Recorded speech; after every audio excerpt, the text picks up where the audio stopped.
E aí, pessoal, vamos continuar nossos estudos e hoje vamos falar sobre o tema todos os seres vivos se reproduzem, tá bom? Por que existe aí a reprodução e como ela está relacionada ao estudo das células, certo?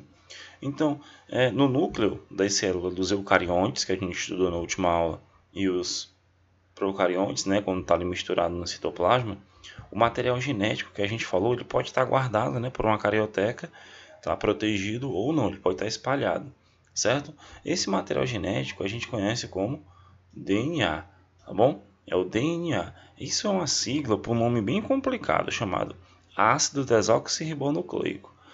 Como é um nome muito grande, aí a gente coloca essa sigla aqui, ó, que deriva do inglês, tá? Que pode ser compreendido como um código molecular, tá bom? Por que código molecular, professor? Porque ele é um composto químico, certo? É um composto químico bem grande que tem várias características, tá bom? Você já pode ter até visto em livros de biologia ou de ciências aquelas fitas de DNA. Ela é bem grande, a gente chama aquilo de código molecular que pode ser compreendido. E nesse código molecular estão contidas informações que determinam as características de um ser vivo, tá bom? Ela vai ter lá todas as informações, como se fosse uma biblioteca, que determinam as características de um ser vivo. Que características são essas, professor? A minha altura, minha cor do meu cabelo, tá bom? E tudo que faz de mim um ser, tá? Diferente do meu próximo, certo? Então ele fala aí, determina as características de um ser vivo.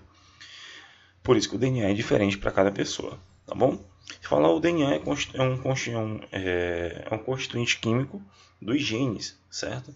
E que determina a característica hereditária. Essas características hereditárias é justamente essa característica que um ser vivo vai passar de um para o outro, característica hereditária, tá bom? Por isso que você parece aí com a sua mãe ou um pouco com seu pai, porque parte do DNA deles levou as informações para a sua formação, certo?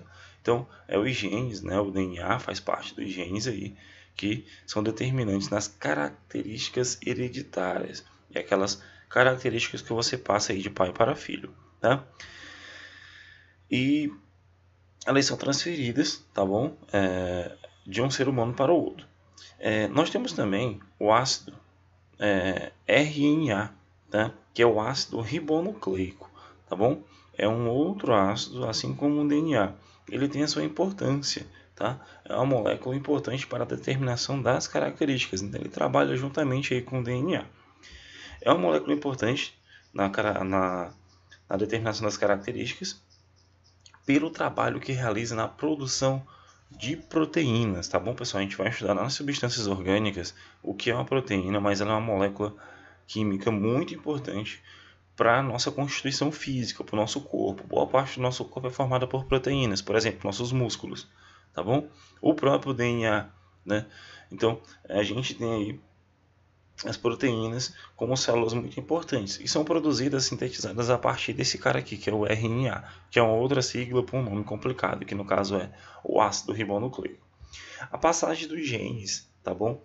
De uma geração para outra acontece por meio da reprodução, tá certo, pessoal? Então, acontece aí por meio da reprodução a passagem desse DNA, tá ok? Das características aí do RNA, eles necessitam da reprodução para tu passar de pai para filho e assim por toda uma geração, tá bom?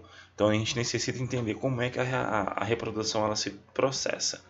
Nós temos aí a reprodução de dois tipos. Primeiramente, a reprodução sexuada.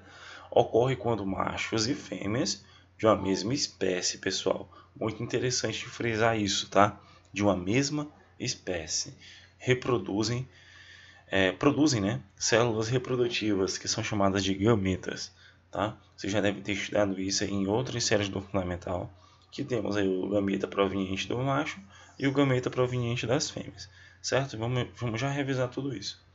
Cada gameta transporta metade da quantidade de material genético presente em uma célula do indivíduo. Então você tem 50% do seu pai e 50% da sua mãe, porque você necessita dos gametas vindo do macho e da fêmea, do pai e da mãe.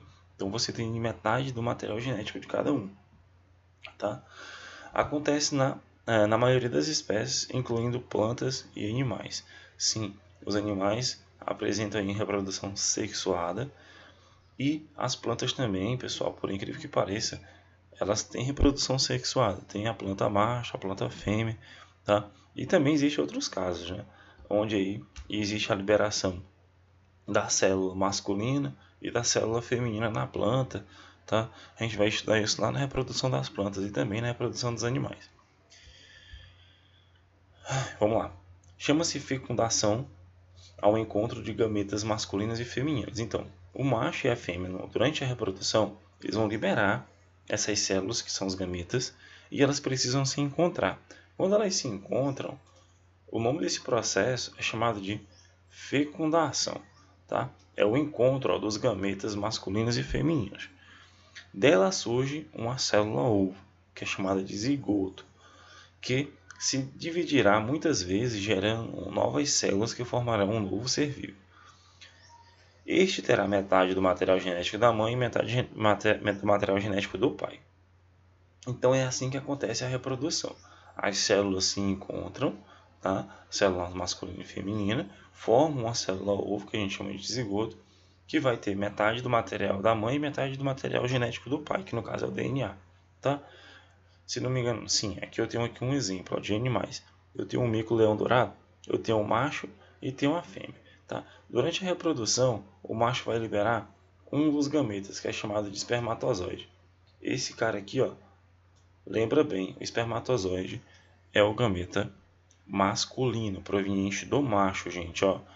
Então, o macho tem um gameta específico que é chamado de espermatozoide. A fêmea tem o óvulo, tá bom?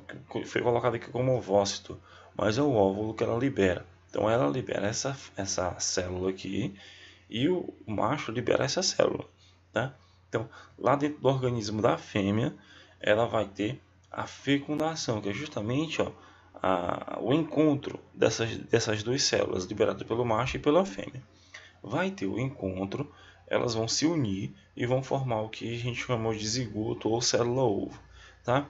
Essa célula ovo aí, ela vai se desenvolver com uma coisa que a gente chama de desenvolvimento embrionário. Ela vai acabar se multiplicando, se dividindo, e aí vai formar um novo indivíduo com as características de quem? Ó? Da mãe e do pai, tá bom? Vai ter um novo indivíduo, que no caso é o filhote, o descendente, tá bom? Mas, professor, e como é que essa célula se divide? Como é que ela vai crescer? Como é que ela vai formar um pulmão, um coração? Sim, ela forma tudo isso. E quem explica isso é o desenvolvimento embrionário, tanto das plantas como dos animais. Mas esse desenvolvimento vai ser visto apenas lá no ensino médio, tá? Durante o fundamental todo a gente consegue ver, mas no ensino médio de forma mais aprofundada, tá certo? Aqui é apenas os fundamentos para vocês. O que tem que ser importante aqui hoje? O tipo de célula, tá? Os gametas masculinos, que são os espermatozoides, os femininos, que é o ovócito ou óvulo, tá bom? O ato da fecundação aqui, gente, ó, que é o encontro dos gametas, anota isso, e a formação do zigoto ou célula ovo, que vai gerar um novo indivíduo. Isso é reprodução sexuada, tá? Temos que você pode tirar o print aí, copiar esses principais tópicos ou grifar no livro de vocês, tá bom? Essas partes mais importantes. Então, qualquer dúvida, entre em contato comigo e bons estudos. A gente fica por aqui.